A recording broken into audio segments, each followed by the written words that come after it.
Awalnya kami pikir ini cuma kebetulan. Sampai kami menemukan polanya. Tapi itu baru satu petunjuk.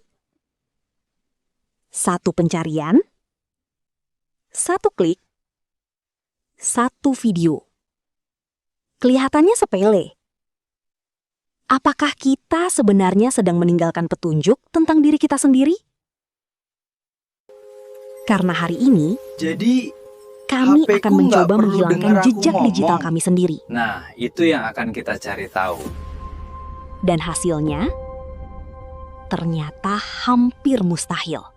Karena mungkin masalahnya bukan satu data besar, melainkan banyak petunjuk kecil. Satu pencarian mungkin terlihat sepele, tapi sekarang bayangkan kalau pencarian itu terjadi berkali-kali. Tapi sistem sekarang punya petunjuk kedua.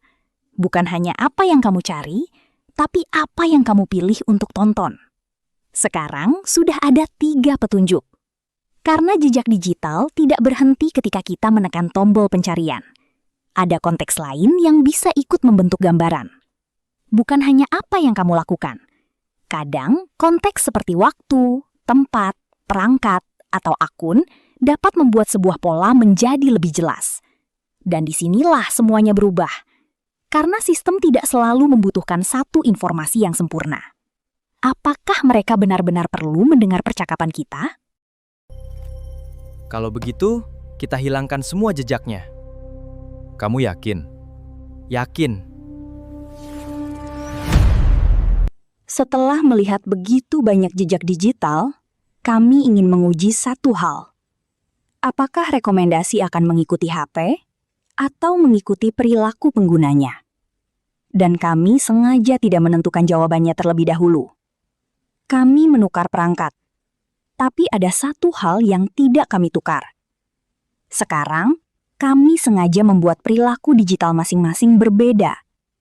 Bambang mulai membentuk pola baru. Dan Om Logika melakukan hal yang sama dari arah sebaliknya. Beberapa sinyal mulai menunjukkan perubahan. Tapi kami belum mau menyimpulkan apapun. Kalau perilaku kita memang berpengaruh, apa yang terjadi ketika kita berhenti melakukan aktivitas yang sama? Kami sengaja mengurangi sinyal baru, karena kami ingin melihat apakah pola lama akan bertahan. Dan disinilah eksperimen kami menjadi lebih rumit. Karena menghentikan satu aktivitas, tidak otomatis menghapus seluruh konteks.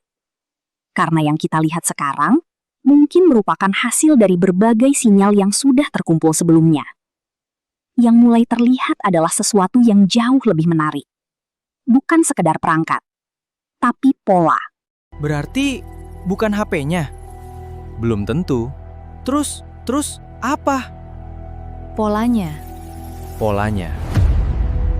Karena jawaban ini tidak berada di satu tempat. Jejaknya tersebar. Apa yang kita cari bisa menjadi sinyal tentang apa yang sedang menarik perhatian kita. Tapi, histori saja belum cukup. Ketika aktivitas terjadi dalam sebuah akun, berbagai aktivitas pada layanan tertentu bisa memiliki konteks yang saling berhubungan. Misalnya, bukan hanya apa yang kamu cari, tapi konteks waktu dan tempat aktivitas tersebut. Cookies dapat digunakan website untuk menyimpan atau mengenali informasi tertentu terkait aktivitas dan sesi pengguna. Bukan berarti satu sinyal langsung mengungkap siapa kita. Tapi, sinyal teknis dapat menjadi bagian dari konteks yang lebih besar.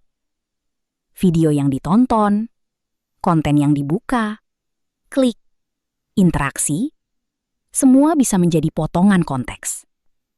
Karena sistem tidak harus memahami satu tindakan secara terpisah. Yang jauh lebih menarik adalah hubungan antar tindakan. Satu tindakan belum tentu berarti banyak. Tapi, pola tindakan berulang bisa jauh lebih informatif. Inilah salah satu alasan rekomendasi bisa terasa sangat personal. Sistem memanfaatkan sinyal dan pola untuk memperkirakan konten atau produk apa yang mungkin relevan. Bukan satu petunjuk, bukan satu aplikasi, bukan satu klik. Tapi kumpulan sinyal yang membentuk pola. Tunggu. Jadi selama ini Mungkin kita terlalu fokus pada pertanyaan yang salah. pertanyaan yang salah. Dan disinilah misteri 2 minggu terakhir akhirnya mulai terjawab. Bukan sulap, bukan satu tombol rahasia, tapi kumpulan sinyal. Satu pencarian, satu klik, satu video, satu lokasi. Masing-masing terlihat kecil, tapi semuanya meninggalkan petunjuk. Kalau dikumpulkan dan dikombinasikan, gambarnya bisa menjadi jauh lebih jelas. Sistem dapat memperkirakan bahwa topik itu mungkin relevan untukmu. Ini perbedaan yang sangat penting. Algoritma tidak harus membaca pikiran. Ia cukup membuat prediksi dari pola. Dan prediksi bukan berarti selalu benar. Algoritma bisa sangat tepat atau meleset. Inilah twistnya. Kita sering mencari bukti bahwa HP sedang mendengarkan. Padahal seringkali perilaku kita sendiri sudah cukup banyak bercerita. Mereka sedang membaca pola. Dari iklan yang terasa terlalu tepat, sampai rekomendasi yang terasa seperti membaca pikiran, benang merahnya adalah data dan pola. Dan kabar baiknya, kita tidak harus menghilang dari internet. Karena menghilangkan semua jejak digital hampir mustahil. Tapi mengurangi jejak yang tidak perlu, Berarti Itu masih bisa bisa. dikurangi. Bisa. Semuanya? Nah, itu pertanyaan berikutnya. setelah mengetahui bagaimana jejak digital terbentuk, kami mencoba melakukan hal yang terdengar sederhana. Menghilangkannya. Sebagian jejak bisa memang kita hapus. Tapi, apakah semuanya ikut hilang? Menghapus satu jejak tidak otomatis menghapus semua konteks lain yang mungkin masih ada. Periksa akun yang kamu gunakan. Lihat aktivitas, pengaturan personalisasi, dan data yang memang tersedia untuk kamu kelola. Tanyakan satu hal sederhana. Aplikasi ini memang membutuhkan lokasi untuk bekerja? Kalau tidak, pertimbangkan untuk membatasi aksesnya. Pengaturan cookie dan data browser juga bisa ditinjau, terutama kalau kamu ingin mengurangi pelacakan yang tidak perlu. Cek izin aplikasi secara berkala. Bukan berarti semua izin berbahaya, tapi kita harus tahu kenapa izin itu diberikan. Dan ini yang sering dilupakan. Kita bisa menghapus sebagian data, tapi kalau perilakunya tetap sama, sinyal baru akan terus muncul. Kesalahan terbesar adalah menganggap privasi sebagai tombol on atau off. Padahal, ini soal kebiasaan. Mulai dari 5 hal sederhana. Periksa izin, batasi akses yang tidak perlu, kelola cookie, cek pengaturan akun, dan pikirkan sebelum klik. Tujuannya bukan menjadi tidak terlihat. Tujuannya adalah mengurangi jejak yang memang tidak perlu kita berikan. Karena ternyata, tidak semua jejak berada di tempat yang kita kira. Tunggu. Kalau kita sudah melakukan semua ini,